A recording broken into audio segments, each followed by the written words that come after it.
Hello viewers, welcome to my YouTube channel physics with Rishikesh. দেখো, last ক্লাসে আমরা thermodynamics এর বেসিক কনসেপ্টটা আমরা শিখেছি এবং প্রবলেম সলভ করার জন্য কিছু ম্যাথমেটিক্যাল ট্রিক আমরা শিখেছি এবং ম্যাথমেটিক্যাল ফর্মুলাগুলো আমরা দেখে নিয়েছি এবং 4 ধরনের সিস্টেম এবং তাদের ইকুয়েশন অফ স্টেট কেমন হয় সেটা আমরা দেখে নিয়েছি। আচ্ছা, এরপর আজকে আমরা 10টা ইম্পর্টেন্ট প্রিভিয়াস ইয়ারের ফান্ডামেন্টাল কোশ্চেন সলভ করব, ইজি টু মডারেট, হ্যাঁ, খুব বেশি কঠিন নয়। এবং আজকে এই কোশ্চেনের সেট সলভ করার পর নেক্সট ক্লাস থেকে আমরা দুদিন 10টা 20টা হিট এবং থার্মোডাইনামিক্স এর উপর ইম্পর্টেন্ট একটু হার্ড লেভেলে কোশ্চেন সলভ করব। ঠিক আছে, তাহলে আজকে ভিডিও আমরা স্টার্ট করি। তোমরা অঙ্কগুলো করো এবং যার যেখানে প্রবলেম হবে বুঝতে আমাকে কমেন্ট করবে বা পার্সোনালি জানাবে, আমি সেটাকে তোমাদের প্রবলেম আমি সলভ করে দেবো। চলো তাহলে আজকে ভিডিও আমরা স্টার্ট করি। Let's start. দেখো, ফার্স্ট কোশ্চেন কি বলছে, if Q, E and W denote respectively the heat added, change in internal energy and the work done in a closed cyclic process, then the চারটে option E equal to 0, Q equal to 0, W equal to 0 আর Q and W both are 0। দেখো, এটা একটা theoretical question, এটা আমাদেরকে জানতে হবে, না জানলে আমরা উত্তরটা বলতে পারবো না। এটা কি হয়, কোনো একটা ক্লোজ সাইক্লিক প্রসেসের ক্ষেত্রে the change in internal energy, দেখো এখানে ইটাই হচ্ছে আমার চেঞ্জ ইন ইন্টারনাল এনার্জি, ঠিক আছে, এই চেঞ্জ ইন ইন্টারনাল এনার্জি আমার 0 হয়, মানে হচ্ছে অপশন এ। দেখো question number 2, A Carnot engine has efficiency 1/5, efficiency becomes 1/3 when temperature of the sink is decreased by 50 Kelvin। যখন সিঙ্কের টেম্পারেচার 50 কেলভিন কমিয়ে দিয়েছো। জিজ্ঞেস করছে what is the temperature of the sink. দেখো, একটা কার্নোট ইঞ্জিনের এফিসিয়েন্সির ফর্মুলা কি হয় আমরা জানি, ইটা ইকুয়াল টু 1 - T2/T1, যেখানে T2 কি আমার টেম্পারেচার অফ দ্য সিঙ্ক এবং T1 কি টেম্পারেচার অফ দ্য সোর্স। তাহলে প্রথম ক্ষেত্রে in first case eta equal two 1/5 equal to 1 - T2/T1। তাহলে এখান থেকে আমরা কি লিখতে পারি, T2/T1 equal to 4/5, that means 4T1 equal to 5T2। এটা আমার equation number 1। In second case, দেখো সেকেন্ড কেসে এফিসিয়েন্সি ফর্মুলা আমার same, eta equal to 1 - T2/T1। এবার সেকেন্ড কেসে কি বলেছে, এই ইটা মানে এফিসিয়েন্সি আমার 1/3 হয়ে গেছে, ইকুয়াল টু 1 - T2 কত হয়েছে, T2 50 কেলভিন ডিক্রিজড হয়ে গেছে। তাহলে T2 - 50 ডিভাইডেড বাই T1। এবার এটাকে সলভ করো, তাহলে T2 - 50 ডিভাইডেড বাই T1 এটা সমান কত হবে, 2/3, মানে 2T1 equal to 3T2 - 150। This is my equation number 2। ঠিক আছে, এবার দেখো আমাকে কি টেম্পারেচার অফ দ্য সিঙ্ক বার করতে হবে, মানে আমাকে T2 বের করতে হবে। তাহলে T1 কে আমার এলিমিনেট করলেই হবে। তাহলে দেখো 1 নম্বর এবং 2 নম্বর ইকুয়েশনে দুটোরই লেফট হ্যান্ড সাইডে T1 আছে। তাহলে 1 নম্বর ইকুয়েশনটাকে ফিক্সড রেখে 2 নম্বর ইকুয়েশনকে ইন্টু 2 মানে 2 দিয়ে মাল্টিপ্লাই করে রাইট হ্যান্ড সাইড ইকুয়াল করলে আমার T1 এলিমিনেট হয়ে যাবে। তাহলে আমরা কি লিখতে পারি, 5T2 ইকুয়াল টু 6T2 - 300। তাহলে এখান থেকে কি লিখতে পারি, T2 equal to 300 kelvin, option C. চলো, কার্নোট ইঞ্জিনের উপর আমরা আরেকটা কোশ্চেন দেখে নিই। কোশ্চেন নাম্বার 3 কি জানতে চেয়েছে, what is the value of sink temperature when efficiency of engine is 100%। 100% efficiency মানে ইটার ভ্যালু 1। তাহলে একটা কার্নোট ইঞ্জিনের এফিসিয়েন্সির ফর্মুলা আমরা জানি, ইটা ইকুয়াল টু 1 - T2/T1। এবার 100% এফিসিয়েন্ট মানে কি, ইটার ভ্যালু 1, তাহলে 1 ইকুয়াল টু 1 - T2/T1। তাহলে দেখো বোথ সাইড থেকে 1 ক্যান্সেল হয়ে যাবে, তাহলে কি হবে, T2/T1 ইকুয়াল টু 0। এটা কখন পসিবল হবে, যখন either T1 equal to infinity or T2 equal two 0, তখনই আমার এই রিলেশনটা হোল্ড করবে। তাহলে কি আমাকে টেম্পারেচার অফ দ্য সিঙ্ক জানতে চেয়েছে, তাহলে T2 হচ্ছে আমার 0 কেলভিন, অপশন এ। এই T2টাই তো আমার সিঙ্কের টেম্পারেচার, তাহলে option A is the right answer. দেখো আরেকটা খুব ইম্পর্টেন্ট কোশ্চেন কি বলেছে, in an isochoric process if T1 equal to 27 degree centigrade and T2 equal to 127 degree centigrade, then P1 by P2 will be equal to isochoric process. দেখো আমি যে তোমাদের চারখানা প্রসেস বলেছিলাম তার মধ্যে আইসোকোরিক প্রসেসটা একটা প্রসেস। আইসোকোরিক প্রসেস মানে কি, আমার ভলিউমটা কনস্ট্যান্ট হবে, মানে initial volume equal to final volume. এবার আইডিয়াল গ্যাস ইকুয়েশন আমরা কি জানি, PV ইকুয়াল টু RT, আরটা তো আমার কনস্ট্যান্ট, ভিও আমার কনস্ট্যান্ট, তাহলে কি হবে এখান থেকে P প্রপোর্শনাল টু T, এটা আমরা লিখতে পারি। তাহলে T1 আর T2 দিয়ে দিয়েছে, P1 বাই P2 তোমাকে বের করতে হবে। তাহলে এখান থেকে আমরা লিখতে পারি এরকম, P1 by P2 equal to T1 by T2, এটা আমরা লিখতে পারি। তাহলে T1 বাই T2 এর ভ্যালু কত, 27 ডিগ্রি সেন্টিগ্রেড আর 127 ডিগ্রি সেন্টিগ্রেড, মানে 300 কেলভিন বাই 400 কেলভিন। যখনই এরকম প্রবলেমে, মানে থার্মোডাইনামিক্সের প্রবলেমে ডিগ্রি সেন্টিগ্রেডে কোনো টেম্পারেচার দেওয়া থাকবে সেটা কেলভিনে কনভার্ট করে নিতে হবে। কিন্তু যদি চেঞ্জ ইন টেম্পারেচারটা যদি ডিগ্রি সেন্টিগ্রেডে থাকে, মানে ওটাই হবে আমার change in temperature in kelvin scale, মানে চেঞ্জ ইন টেম্পারেচারটা আমার সব স্কেলে সেম হবে, সেন্টিগ্রেড স্কেলে, কেলভিন স্কেলে। কিন্তু যদি অ্যাবসলিউট টেম্পারেচার দেওয়া থাকে ডিগ্রি সেন্টিগ্রেড ইউনিটে, সেটাকে কেলভিনে কনভার্ট করতে হবে। তাহলে এখান থেকে P1 বাই P2 কত, 3/4, মানে অপশন সি। দেখো question number 5, during an adiabatic process the pressure of a gas is found to be proportional to the cube of its absolute temperature, the ratio CP by CV for the gas is, চারটে option, 3/2, 4/3, 2, 5/3। দেখো এটা 2013 সালে NEET এক্সামে আসা একটা question, একটু tricky বলা যায় কিন্তু ইজি কোশ্চেন, ঠিক আছে। এই টাইপের কোশ্চেনই এক্সামে এক্সপেক্টেড, একদম ডিরেক্ট কোশ্চেন তো আসে না। তো এরকম প্রিভিয়াস ইয়ারের কোশ্চেনের সলিউশন পেতে তোমরা চ্যানেলটাকে সাবস্ক্রাইব করে দাও, বন্ধুদের মধ্যে শেয়ার করে দাও, আর ভালো লেগে থাকলে একটা লাইক করে দাও।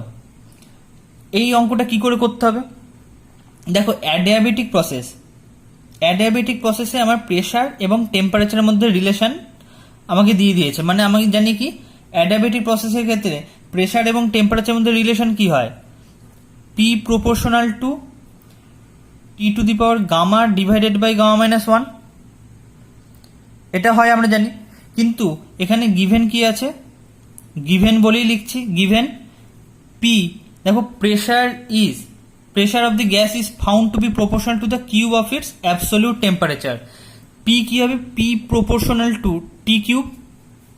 এবার ইকুয়েশন নাম্বার 1 এবং ইকুয়েশন নাম্বার 2 কম্পেয়ার করো, তাহলে কি পাবে, gamma by gamma minus 1 equal to 3, তাহলে এখান থেকে লিখতে পারি gamma equal to 3 gamma minus 3, তাহলে 2 গামা ইকুয়াল টু 3, তাহলে গামার ভ্যালু কত, 3/2। আমাকে কোশ্চেনে বের করতে দিয়েছে CP বাই CV রেশিও, দেখো গামা সমানই তো আমি জানি যে CP বাই CV, তাহলে এটাই হবে আমার রিকোয়ার্ড অ্যান্সার, মানে অপশন A, 3/2। দেখো কোশ্চেন নাম্বার 6, AIEEE তে আসা একটা ইম্পর্টেন্ট কোশ্চেন, এটা হচ্ছে থিওরিটিক্যাল কোশ্চেন, খুব ইজি কোশ্চেন। এটা থিওরিটা আমি এক্সপ্লেন করেছিলাম থিওরি ক্লাসটা করানোর সময়, তো সেই ভিডিওটার লিঙ্ক আমি ভিডিও ডেসক্রিপশন বক্সে দিয়ে দেবো, তোমরা একবার ভিডিওটা দেখে নিও। A system goes from A to B via two processes 1 and 2 as shown in the figure. If delta U1 and delta U2 are the changes in internal energies in the processes 1 and 2 respectively, then মানে কোনো একটা system আছে, সিস্টেমটা প্রথমে এতে ছিল, সেটা কি হয়েছে, চেঞ্জ হয়ে বিতে গেছে, দুটো পাথে গেছে, একটা হচ্ছে পাথ 1 আর একটা হচ্ছে পাথ 2। এবার দেখো প্রথম পাথে যাওয়ার জন্য তার চেঞ্জ ইন ইন্টারনাল এনার্জি হয়েছে ডেল্টা U1 এবং দ্বিতীয় পাথে যাওয়ার জন্য তার চেঞ্জ ইন ইন্টারনাল এনার্জি হয়েছে ডেল্টা U2। এবার আমাকে জানতে চেয়েছে delta U2 greater than delta U1, নাকি delta U1 equal to delta U2, নাকি delta U2 less than delta U1, নাকি CND মানে ক্যান নট বি ডিটারমাইন্ড, মানে এই যে ডেল্টা U1 এবং ডেল্টা U2 এর মধ্যে কোনো রিলেশন আমরা এস্টাবলিশ করতে পারবো না, CND মানে সেটাই বোঝায়। দেখো আমি তোমাদের বলেছিলাম যখন কনসেপ্ট ক্লিয়ারিং ক্লাসটা করিয়েছিলাম যে আমার যে চেঞ্জ ইন ইন্টারনাল এনার্জি বা ইন্টারনাল এনার্জি সেটা সবসময় একটা পয়েন্ট ফাংশন, কোনো পাথ ফাংশন নয়। মানে তুমি যে পয়েন্টে আছো, ইনিশিয়াল পয়েন্ট এটা, এবং যে পয়েন্টে চেঞ্জ হয়ে গেলে এটা আমার ফাইনাল পয়েন্ট, এই দুটো পয়েন্টের উপরে আমার ইন্টারনাল এনার্জি বা চেঞ্জ ইন ইন্টারনাল এনার্জি নির্ভর করে। কোন পাথে গেলে সেটার উপর নির্ভর করে না, ঠিক আছে? পাথ ডিপেন্ডেন্সি নেই, মানে আমার ইন্টারনাল এনার্জি পাথ ফাংশন নয়, পয়েন্ট ফাংশন। তাহলে এখানে কি হবে? Option B, delta U one equal to delta U two. দেখো question number 7, which of the following statements is correct for any thermodynamic system? কোনো একটা থার্মোডাইনামিক সিস্টেমের ক্ষেত্রে কোন রিলেশনটা বা কোন স্টেটমেন্টটা আমার কারেক্ট? দেখো এআই ট্রিপলিতে আসা একটা কোশ্চেন, চারটে অপশন কি কি আছে? The internal energy changes in all process. Option B, internal energy and entropy are state functions. Option C, the change in entropy can never be zero. Option D, the work done in an adiabatic process is always zero. দেখো যারা বিটি jam exam দেবে, তোমাদের part B যে পার্টটা থাকে, যে কোশ্চেনগুলো আসে পার্ট বিতে, সেখানে কি হয়? মাল্টি অপশন কারেক্ট হয়, এমএসকিউ টাইপ। সেখানে এই কোশ্চেনটাই আসতে পারে যে which of the following statements are incorrect or are false for any thermodynamic system. তাহলে তোমাকে কি এখানে কারেক্ট খুঁজতে হবে, সেখানে গিয়ে তোমাকে ইনকারেক্ট বা ফলস অ্যান্সার গুলো খুঁজতে হবে। ঠিক আছে, চলো এবার আমরা একটা করে অপশন নিয়ে ডিল করি।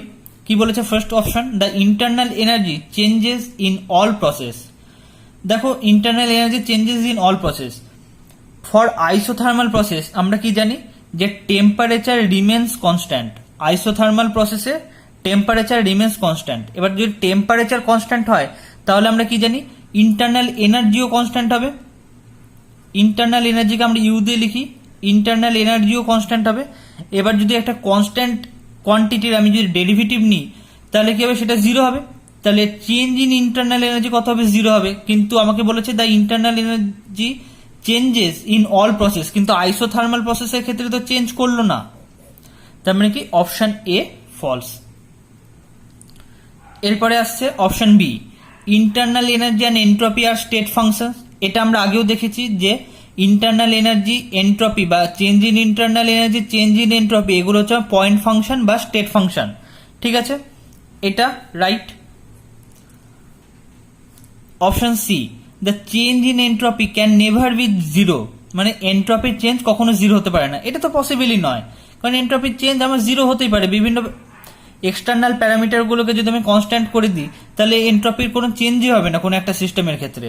তাহলে এই স্টেটমেন্টটা আমার false. Option D, the work done in an adiabatic process is always zero, এটা কিন্তু ফলস। আমরা অ্যাডিয়াবেটিক প্রসেসের ক্ষেত্রে ওয়ার্ক ডানের ফর্মুলা আমরা দেখেছি, সেখানে যদি T1 আর T2 এই দুটো টেম্পারেচারের ডিফারেন্স জিরো হয়, তবেই আমার ওয়ার্ক ডান জিরো হবে। এইটা যদি বলতো একই statement, the work done in the isochoric process is always zero, সেই ক্ষেত্রে এটা রাইট হতো। কিন্তু এখানে বলেছে adiabatic process is always zero, T1 not equal to T2 তো হতেই পারে, তাহলে এটা কখনোই অলওয়েজ জিরো হবে না। তার মানে এই স্টেটমেন্টটাই ভুল। একমাত্র রাইট স্টেটমেন্ট কি? Option B. তাহলে অপশন বি, এই অপশনটা হচ্ছে আমার রাইট অ্যান্সার। কোশ্চেন নাম্বার 8, কি বলেছে? The efficiency of N ideal hit engine working between the freezing point and boiling point of water is. দেখো এটাও খুব ইজি একটা কোশ্চেন, হিট ইঞ্জিনের কোশ্চেন। 2018 সালের নিট এক্সামে আসা একটা কোশ্চেন। কোশ্চেনটা এত ইজি এবং রিসেন্ট এক্সামে আসা কোশ্চেন, সেই জন্যই তোমাদের সঙ্গে শেয়ার করলাম এটা। দেখো আমরা কি জানি? Eta equal to 1 minus T2 by T1, এটা আমরা জানি। তাহলে এটা সমান কি লিখতে পারি? T1 minus T2 by T1। এবার কি বলেছে? Working between freezing point and boiling point of water. Freezing point মানে কি? যে টেম্পারেচারে জল জমে বরফে পরিণত হয়, সেটা হচ্ছে আমার 0 ডিগ্রি সেন্টিগ্রেড। এবার আমি কি বলেছি? কোনো অ্যাবসলিউট টেম্পারেচারকে তুমি ডিগ্রি সেন্টিগ্রেডে রাখতে পারো না, সেটাকে কেলভিন স্কেলে নিয়ে যেতে হবে। তাহলে 273 কেলভিন।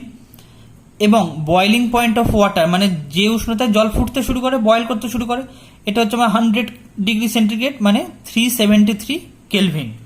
তাহলে এবার জাস্ট ভ্যালু পুট করো। তাহলে এখানে 373 মাইনাস 273 করলে 100 ডিভাইডেড বাই 373। এবার দেখো প্রতিটা অপশন আমার পার্সেন্টেজে আছে, সেই জন্য ইন্টু 100%।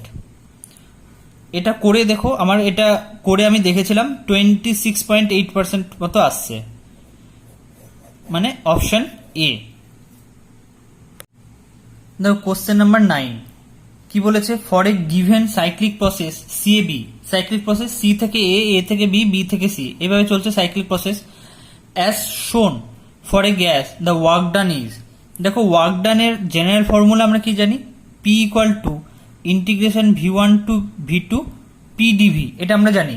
এবার দেখো আমার যে কার্ভটা প্লট করা হয়েছে সেটা কি, P versus V curve. P হচ্ছে পাস্কাল ইউনিটে আর ভি হচ্ছে মিটার কিউব ইউনিটে। তাহলে এই পি ভার্সেস ভি কার্ভের এরিয়া আন্ডার দ্য কার্ভই হচ্ছে আমার ওয়ার্ক ডান, মানে এই কার্ভের এরিয়া যদি আমি বার করতে পারি সেটাই হবে আমার ওয়ার্ক ডান। তাহলে ডব্লিউ সমান কি লিখতে পারি,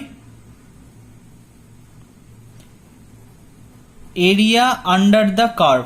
এখানে কার্ভটা কি, একটা ট্রায়াঙ্গেল। দেখো তাহলে ট্রায়াঙ্গেলের এরিয়া কি হয় আমরা জানি, half into base into height, half into ভূমি ইন্টু উচ্চতা।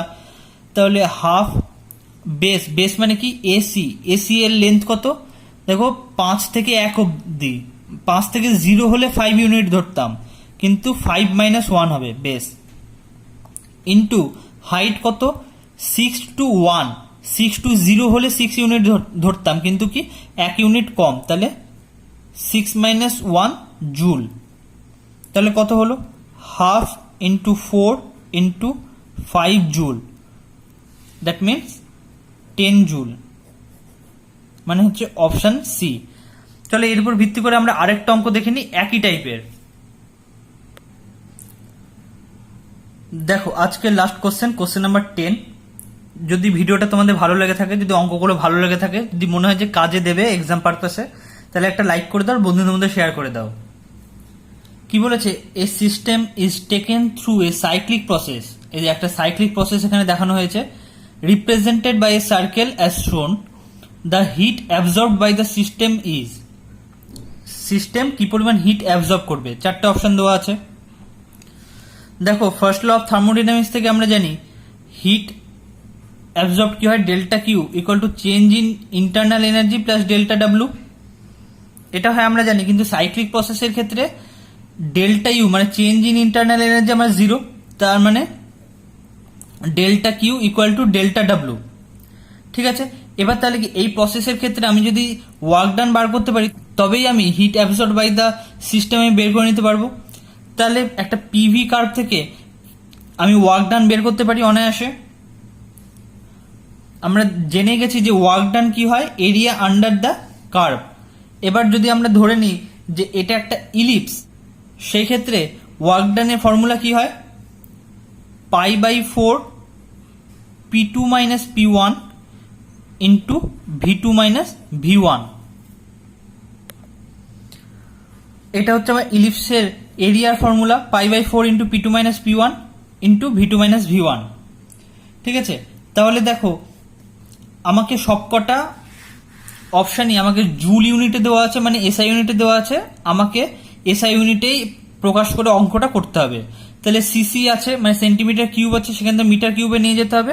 এবং আরেকটা জিনিস দেখার আছে, যেখানে পাস্কাল আছে এটা কিন্তু এসআইতে, কিন্তু কিলো পাস্কাল আছে, সেটাকে আমাকে 10 কিউব দিয়ে মাল্টিপ্লাই করতে হবে। চলো তাহলে ভ্যালুগুলো আমরা পুট করি, π/4 ইন্টু P2, দেখো এই লাইনটা হচ্ছে আমার 150 আর এই লাইনটা হচ্ছে আমার 50, তাহলে 150 - 50 into 10 cube into V2 - V1।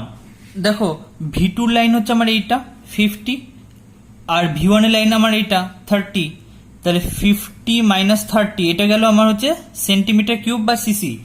এটাকে আমাকে মিটার কিউবে নিয়ে যেতে হবে, মানে 10⁻⁻6 দিয়ে মাল্টিপ্লাই করতে হবে। এবার জাস্ট ক্যালকুলেট করো, ক্যালকুলেট করলে কি দাঁড়াবে, π/4 into 100 into 10 cube into 20 into 10⁻⁻6, তাহলে π/2 ইন্টু 3 4 5 6 10⁻6 ইন্টু 10⁻⁻6, মানে এই পার্টটা কেটে যাবে। তাহলে ওয়ার্ক ডান কি হবে, π/2 জুল, এটাই হবে আমার heat absorbed by the system, that means option B. চলো আজকের ভিডিওটা এইটুকুই থাক। দেখা হবে নেক্সট ভিডিওতে হিট এবং থার্মোডাইনামিক্সের 20 ইম্পর্টেন্ট কোশ্চেন্স নিয়ে। চলো, থ্যাংক ইউ।